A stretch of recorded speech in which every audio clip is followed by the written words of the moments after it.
बिस्मिल्लाहिर्रहमानिर्रहीम। अस्सलाम वालेकुम व्यूवर्स, कैसे हो आप सब। उम्मीद है सब ठीक ठाक होंगे, खैरियत से होंगे। अगर आपके जोड़ों में दर्द होता है, आपके घुटनों में दर्द होता है, आपकी कमर में दर्द होता है या आप गैंठिया के पेशेंट हैं तो ये वीडियो आपके लिए है। वीडियो को बिना स्किप किए पूरी देखिएगा क्योंकि इस वीडियो में मैं आपके साथ बहुत ही कामयाब, बहुत ही लाजवाब नुस्खा शेयर करने वाली हूँ। रेमेडी बहुत आसान है और आपके घर में ये सारी चीज़ें मौजूद होती है। आपको ये सारी चीज़ें अपने घर के किचन से मिल जाएंगी, जिसको खाने के बाद आप लोग दौड़ने लगेंगे, हट्टे कट्टे हो जाएंगे और बहुत अच्छा फ़ील करेंगे। आपकी सेहत पे बहुत अच्छा असर पड़ेगा इसका, क्योंकि इसमें शामिल है हल्दी, जो कि आपको इस टाइम वीडियो में नज़र भी आ रही होगी। हल्दी आपने बाज़ार वाली नहीं लेनी, पाउडर वाली हल्दी नहीं लेनी, बल्कि ये गठियों वाली हल्दी जिसको बोलते हैं, खालिस हल्दी लेनी है। इस रेमेडी के इंग्रेडिएंट्स की क्वांटिटी भी मैं आपको बताऊंगी। सेम आपने तमाम चीज़ें उतनी ही लेनी है, ना कम ना ज़्यादा, ताकि हमारी जो रेमेडी है वो परफेक्ट बने और आपकी सेहत पे इसका कोई बुरा असर ना पड़े। वैसे ये देसी नुस्खा है और हमारे घर में यूज़ हुआ, यूज़ करने के बाद ही मैं आप सबके साथ शेयर करने वाली हूँ। चट्ठू को साफ़ कर लेना है, हावन दस्ता भी बोलते हैं इसको और हमारी लैंग्वेज में इसको चट्ठू बोलते हैं, ठीक है। चट्ठू को अच्छी तरह से साफ़ कर लेना है और इसमें जो है हल्दी को बारीक कर लेना है, अच्छे से इसका पाउडर बना लेना है। यहाँ पे जो चीज़ें इस्तेमाल होने वाली है मैं आपको बताती हूँ। सबसे पहले आपने 10 ग्राम हल्दी लेनी है, 10 ग्राम हल्दी, ठीक है। हल्दी की क्वांटिटी कितनी है, 10 ग्राम, और 10 ग्राम ही आपने देसी घी या कोई भी घी इस्तेमाल कर सकते हैं आप। 10 ग्राम घी लेना है और उसके साथ आपने जो है वो 100 ग्राम शहद और 250 ग्राम चीनी लेनी है। सारी रेमेडी मैं आपको बना के दिखाऊंगी कि किस तरह ये बनेगी। जब हल्दी का पाउडर बन जाए तो हमने उसको निकाल लेना है और पानी डाल के इस कच्ची हल्दी को बारीक पीस लेना है। जब तक आप इसको पानी डाल के नहीं पीसेंगे ये बारीक नहीं होगी। आपने इसको इतना बारीक कर लेना है कि ये एक पेस्ट बन जाए। और अगर आप मेरे चैनल पर न्यू हैं और अभी तक मेरे चैनल को सब्सक्राइब नहीं किया, मज़े मज़े के व्लॉग्स वॉच करना चाहते हैं, रेसिपीज़ वॉच करना चाहते हैं, तो मेरे चैनल को अभी सब्सक्राइब करें। साथ मौजूद बेल आइकन को प्रेस करना मत भूलिए, नोटिफिकेशन ऑन कर लें ताकि आने वाली वीडियोज़ आप तक बआसानी पहुँच सकें। यहाँ पे हल्दी को बहुत अच्छे से पीस लिया है और अब हम इसको बाहर निकाल लेंगे। जैसा कि आजकल सर्दियों का मौसम चल रहा है और सर्दियों में लोगों को चेस्ट इन्फेक्शन, नज़ला, ज़ुकाम, बुखार, खांसी बहुत ज़्यादा होती है। तो ऐसी सूरत में अगर आप हल्दी का इस्तेमाल करती हैं तो ये बहुत ही फ़ायदेमंद होता है। आप इसको जो है दूध में डाल के भी इस्तेमाल कर सकते हैं या इस नुस्खे के ज़रिए से भी इस्तेमाल करना चाहें तो कर सकते हैं। हल्दी हर लिहाज से हमारे लिए बहुत फ़ायदेमंद होती है। यहाँ पे हल्दी को बारीक पीसने के बाद एक प्याली में निकाल लिया है हमने और अब जो है हम इसकी एक माजून बनाएंगे। माजून कैसे तैयार करेंगे वो भी मैं आपको दिखाती हूँ। एक फ्राई पैन लेंगे और इसमें हम जो है 10 ग्राम घी डालेंगे और इसको गर्म करेंगे। घी डालते वक्त आपने इस बात का ख़ास ख्याल रखना है कि जो फ्राई पैन आपने इसमें यूज़ करना है वो खुश्क होना चाहिए, ड्राई होना चाहिए, उसमें पानी मौजूद ना हो। वरना आप जब इसमें घी डालेंगे और ये गर्म होगा तो इसके छींटे पड़ेंगे जिससे जलने का खदशा होगा।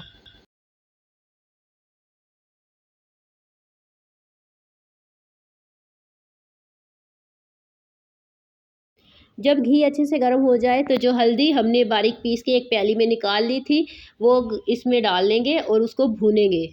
हल्दी को भूनते हुए इस बात का ख़ास ख्याल रखना है कि फ्लेम लो होना चाहिए, आग हल्की होनी चाहिए। तेज़ आंच पे हम इसको जो है नहीं भूनेंगे वरना ये जल जाएगी।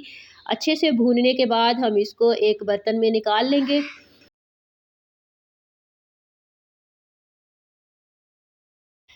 यहाँ पे जो है हम इसको माजून बनाने के लिए जो अमेज़ा होता है वो तैयार करेंगे। 250 ग्राम चीनी ली है और फ्राई पैन में डाल के इसमें थोड़ा सा पानी डालेंगे, ज़्यादा पानी नहीं डालना, थिक सा आपने शीरा बना लेना है इसका। इस शीरे को तैयार करते हुए भी आपने फ्लेम जो है लो रखना है, आग ज़्यादा तेज़ नहीं करनी, वरना ये हमारी चीनी जो है ये जल जाएगी या इसका जो है वो ठोस किस्म का जो है ना वो थिक सा अमेज़ा बनेगा, जो कि हमें नहीं चाहिए। हमने इसका पतला सा शीरा बनाना है। मुसलसल इसको हिलाते रहना है ताकि ये लगे ना।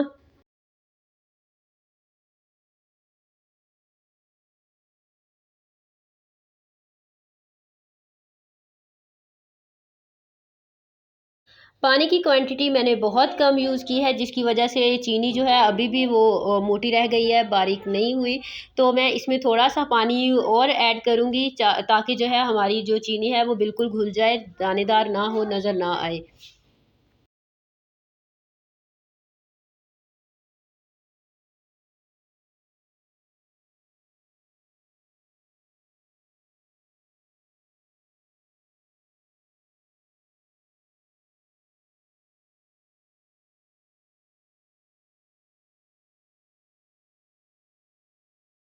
आप में से अक्सर लोगों ने माजून का इस्तेमाल किया होगा। माजून जो होती है वो ज़रा मीठी सी होती है, क्योंकि इसमें जो अज्जा इस्तेमाल होते हैं वो कड़वे होते हैं, तो उसको जो है वो खाने के काबिल बनाने के लिए हम इसमें चीनी का या शहद का इस्तेमाल करते हैं या गुड़ का इस्तेमाल करते हैं, यानी कोई भी मीठी चीज़ उसमें शामिल कर देते हैं ताकि वो खाई जा सके।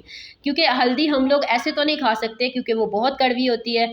यहाँ पे मैंने 100 ग्राम शहद जो है वो इस शीरे के अंदर ऐड कर दिया है और इसको अच्छे से मिक्स कर लेना है। शहद ऐड करते वक्त आपने इस बात का ख़ास ख्याल रखना है कि गरम शीरे के अंदर आपने शहद को इस्तेमाल नहीं करना, वरना शहद जो है वो नुकसानदेह होता है। शहद कभी भी गर्म करके इस्तेमाल नहीं किया जाता, हमेशा ठंडा ही इस्तेमाल किया जाता है। उसको उसकी असल हालत में ही इस्तेमाल करते हैं। अगर इसको गर्म करें तो ये हमारे लिए नुकसानदेह होता है। यहाँ पे शहद को हमने अच्छे से हल कर लिया है चीनी के अंदर। जब ये अमेज़ा बिल्कुल यकजान हो जाए, मिक्स हो जाए, तो हमने जो हल्दी भून के रखी थी वो इसमें शामिल कर देंगे।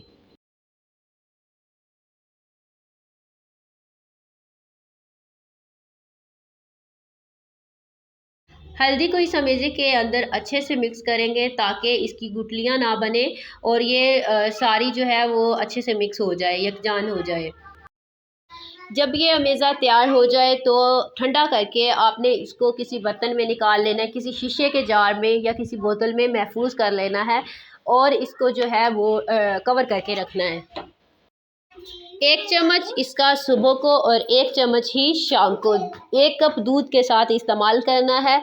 कम से कम 3 दिन इस्तेमाल करें, तीसरे दिन आपको वाज़ेह तौर पर फ़र्क नज़र आना शुरू हो जाएगा। आपको महसूस होगा कि जैसे आपके जिस्म के अंदर एक जान बढ़ गई है, आप अपने आप को खुद हेल्दी महसूस करेंगे।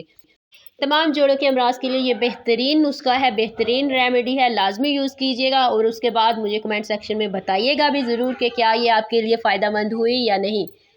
मुझे आपकी फ़ीडबैक का इंतज़ार रहेगा। अपना बहुत सारा ख़्याल रखिएगा। फिर किसी और अच्छी सी वीडियो में मुलाकात होगी, तब तक के लिए अल्लाह हाफ़िज़।